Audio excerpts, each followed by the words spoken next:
ট্রেনে বাসে রোজগার যাতায়াতে এখন খুব একটা সময় কাটাতে অসুবিধা হয় না। তার কারণ হাতে থাকা মুঠোফোন।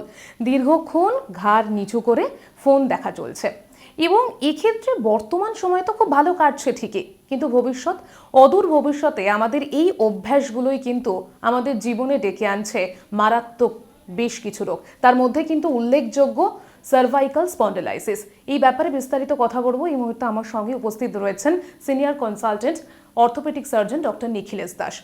এস নিউজের পর্দায় স্বাগত স্যার। স্যার, আমি বললাম মোবাইল দেখা, এটা তো একটা মানে দৈনন্দিন জীবনের আমাদের একটা অভ্যাসে পরিণত হয়েছে। ম্যাক্সিমাম টাইমই বলা যেতে পারে এই ফোন দেখেই কাটায়, এবং এই জায়গাতে দাঁড়িয়ে আমি সার্ভাইকাল স্পন্ডিলাইসিসের কথা উল্লেখ করলাম ঠিকই, এর পাশাপাশি কিভাবে আমরা এই ফোনটা দেখেই রীতিমতো ঘাড় নিচু করে ফোন দেখতে দেখতে আর কোন কোন বিপদ বা কোন কোন রোগকে আমাদের জীবনে স্বাগত জানাচ্ছি। দেখুন, সার্ভাইকাল স্পন্ডিলাইসিস কি লাম্বার স্পন্ডিলাইসিস, এটা বেসিক্যালি একটা বয়সের জন্য তো রোগ, সবারই হবে, কার একটু কম হবে, কার একটু বেশি হবে। কিন্তু কোন কোন অ্যাক্টিভিটি আছে যেগুলোতে এগুলো একটু বেশি ক্ষয়টা বাড়বে, কিংবা বেশি ব্যথা হবে, কিংবা ঘাড়ের ব্যথা হাতের দিকে নামছে, যেই কাজগুলোতে আমরা বেশিক্ষণ সামনে ঝুঁকে কাজ করব। বেসিক্যালি আমাদের ঘাড় থেকে মাথার ওজনটা আছে, যদি আমরা এটাকে এমনি ঝুঁকে করছি তাহলে দেখা গেছে এর উপরে almost 4 times the weight of the head falls on the neck muscles.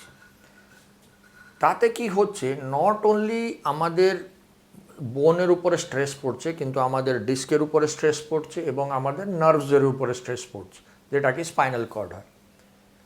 আর আজকাল যেটা অভ্যেস হয়েছে সবাই মোবাইল দেখা, আপনি ওটা 2 বছরের বাচ্চা বলুন কি 80 বছরের ঠাকুমা বলুন, যাকেই দেখবেন, কেউ ইউটিউব দেখছে, কেউ রিল দেখছে, কেউ সিরিয়াল দেখছে, কেউ কিছু না কিছু দেখছে, যেখান থেকে কি টিভি থেকে সবাই সরে বোধে মোবাইলে চলে এসছে। একদম ঠিক আছে। এখন ব্যাপার হচ্ছে আপনি কতক্ষণ একটা জিনিস হাতে ধরে রাখতে পারবেন। 5 মিনিট 7 মিনিট ঠিক আছে, কিছু কাজ করছেন ঠিক আছে, একটা মেসেজ করছেন ঠিক আছে, কিন্তু ওই জিনিসটা যদি আপনি 1.5-2 ঘন্টার জন্য ধরে রাখছেন, your muscles are not strong enough কি আপনি ওইটাকে মেনটেন করতে পারবেন। তাতে কি হচ্ছে, আপনার দেখবেন কাফ, ফোরামের হাতের মাসলসগুলোতে, শোল্ডারের মাসলসগুলোতে আর নেক মাসলসগুলোতে প্রচুর পেন হয়।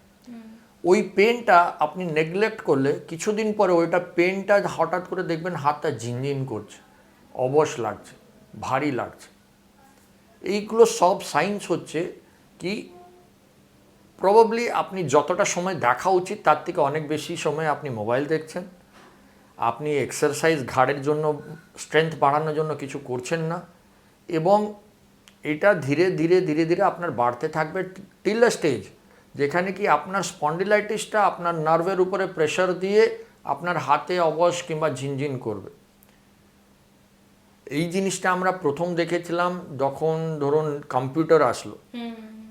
সবাই যারা আইটি সেক্টরের লোকরা যারা কাজ করতো, ওরা কন্টিনিউয়াস 10 ঘন্টা 12 ঘন্টা 16 ঘন্টা কম্পিউটারের সামনে বসে থাকতো। তখন আমরা ওদেরকে বলতাম কি your screen should be at your I level, your neck should be straight, আপনি সোজা হয়ে বসা উচিত, রেগুলার এক্সারসাইজ করা উচিত।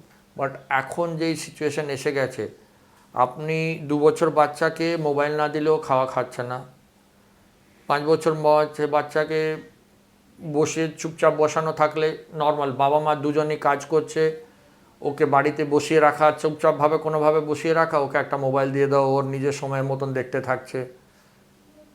কোভিডের টাইমে কি হলো, সব কিছু অনলাইন হলো, যে অনলাইন হলো ওদেরকে আরও অ্যাক্সেস হয়ে গেল সব জিনিসে, স্কুল বলুন, পড়াশোনা বলুন, টিউশন বলুন, যাই বলুন।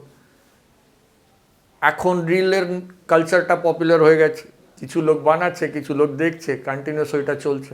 মানে পুরোটাই একেবারে একটা মোবাইল কেন্দ্রিক হয়ে গেছে, মানে ওই জায়গা থেকে আমরা বেরোতে পারছি না। ইভেন বয়স্করা আমি দেখেছি আজকাল অনেক বয়স্ক মানুষরা আসে যারা বলে কি স্যার খুব ঘাড় ব্যথা হচ্ছে। এখন অনেক ঠাকুমা মানে ফিমেল পেশেন্টরা দেখে আমি জিজ্ঞেসই করে ফেলিস, মাসিমা কি ঠাকুমা আপনি সিরিয়াল কতক্ষণ দেখেন? তো বাবা 5:30 থেকে 9:30 অবধি, যে কটা আছে সব কটা, এবং সবটাই ফোনেই দেখা, সব কটাই ফোনে চলছে। তো অবভিয়াসলি ইট ইজ অ্যাফেক্টিং, ঘাড়কে অ্যাফেক্ট করছে, শোল্ডারকে অ্যাফেক্ট করছে, আর্মকে অ্যাফেক্ট করছে এবং কাফ মাসল। দেখবেন এখন রাদার একটা স্টাডি বেরিয়েছে, ডকুমেন্টেড স্টাডি, যেটাতে দেখা যাচ্ছে ছোট বাচ্চাদের কোড়ে আঙ্গুল আর এই আঙ্গুলের ভিতরে গ্যাপ বেড়ে যাচ্ছে, যেহেতু ওরা মোবাইলটা এরকম ধরে রাখছে। এটা একটা ডকুমেন্টেড স্টাডি বেরিয়েছে। সো হ্যাঁ, মোবাইলটা কোথায় না কোথায় আমাদের লাইফের ইম্পর্ট্যান্ট পার্ট হয়ে গেছে, না হলেও নয়, চলবে না। একদিন যদি আপনার নেটওয়ার্ক না আসে তাহলে আপনি পাগল হয়ে যাবেন, ইন্টারনেট না আসলে আমরা চলতে পারবো না। কিন্তু হ্যাঁ, ইট ইজ অ্যাফেক্টিং আ লাইফস্টাইল।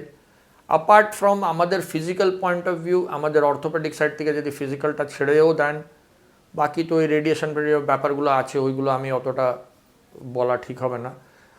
কিন্তু ফিজিক্যাল পয়েন্ট অফ ভিউ, একটা লিমিটেড টাইম অবধি দেখুন। 2, রেগুলার নেক এক্সারসাইজ করুন, আপার ব্যাক এক্সারসাইজ করুন, সোজা হয়ে বসার চেষ্টা করুন, সামনে ঝুঁকে কাজ করা, ভারী জিনিস তোলা, এগুলো একটু মডারেশনে করবেন। শোবার সময় পাতলা বালিশ নিয়ে শোবেন, বেশি মোটা নয়, কি বিনা বালিশে শোয়াটাও ঠিক নয়।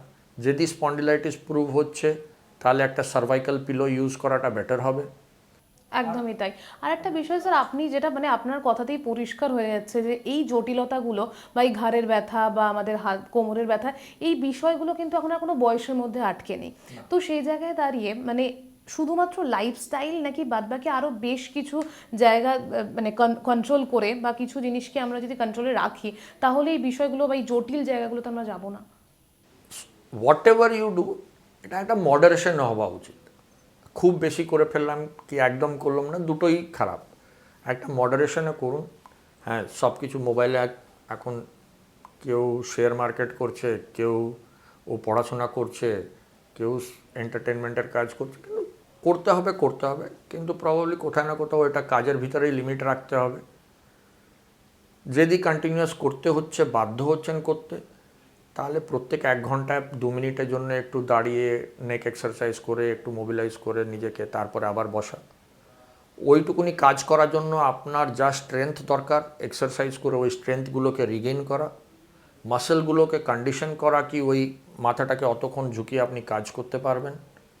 আর সবথেকে বড় কথা হচ্ছে, এখন সব তরফ থেকে, because of your professional life, because of our cultural changes that is happening over the years, আমরা lack of exposure to sunlight, বাইরে বেরোচ্ছি না, সারাক্ষণ এসি ঘরে কাজ করছি, বেরোতে বেরোতে রাত হয়ে যাচ্ছে, ঢুকছি সকালে শুধু মানে 6টা-7টার দিকে, সবারই একই কথা, আমারও একই কথা প্রবাবলি। তো ভিটামিন ডি ডেফিসিয়েন্সি হচ্ছে, তার থেকে অস্টিওপোরোসিস হচ্ছে, তার থেকে স্পন্ডিলাইটিস হচ্ছে। So everything is probably inter related. Habit modification, exercises and doing things in moderation, এইটাই প্রবাবলি আমার সাজেশন থাকবে সবাই। একদমই তাই। মানে আমি আর একটা বিষয় যেটা জানতে চাইবো, সেটা হচ্ছে যখন আমরা কোনো জটিল সমস্যার দিকে এগোচ্ছি, এই সংক্রান্ত কোনো রোগের দিকে, সেটা কী ধরনের লক্ষণ বা কিভাবে বুঝবো যে আমরা এই রোগটাতে আক্রান্ত হতে চলেছি বা এই সমস্যাটা আমার জীবনে আসতে চলেছে?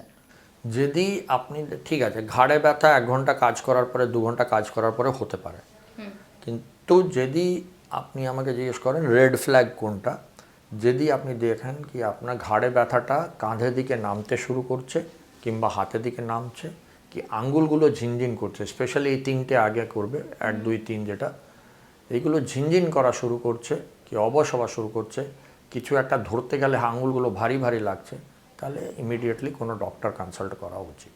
একদমই তাই। এবং যখন এই ধরনের পেশেন্ট আপনাদের কাছে আসছে, ট্রিটমেন্ট প্রসিডিওর কেমন থাকে? মানে কিওরেবল কি, পুরোপুরি curable? 99% will get cured with only exercise and certain medication.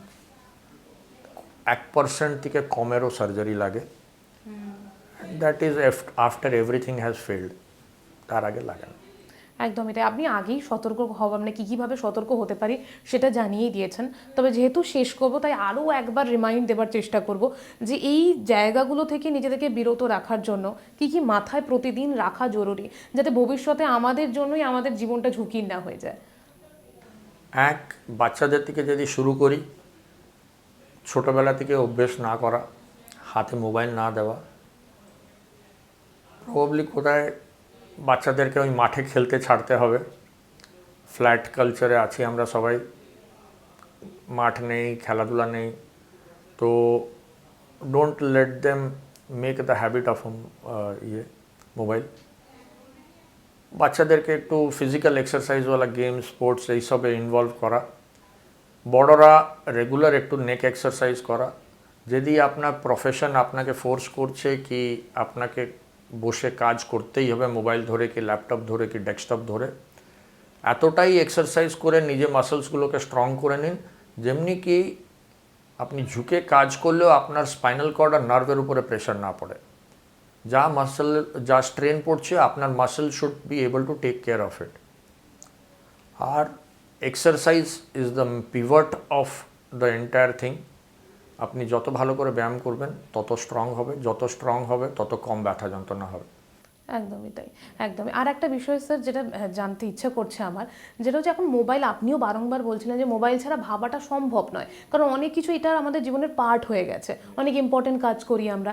তো সেই জায়গায় দাঁড়িয়ে মোবাইল ইউজ করার ক্ষেত্রেও কি আমাদের কিছু প্রোটোকল বা কিছু নিয়ম যেটা আমাদের মাথায় রাখা উচিত, এই যে সবসময় ঘাড় নিচু করে দেখা এই ব্যাপারটার ক্ষেত্রে?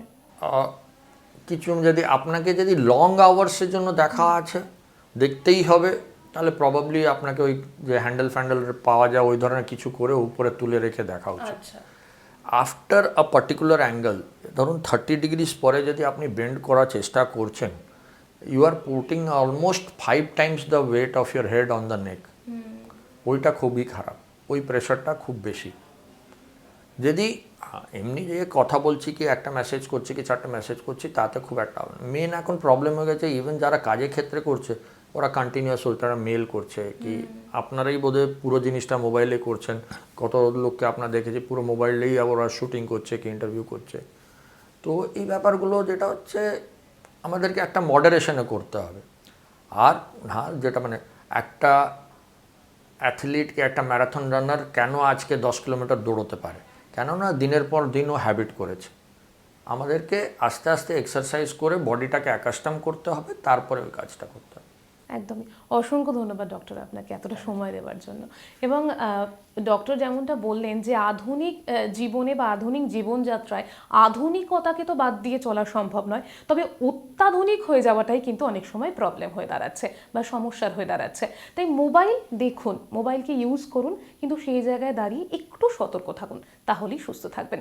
ক্যামেরায় রানার সাথে রিয়া রিপোর্ট, এস নিউজ।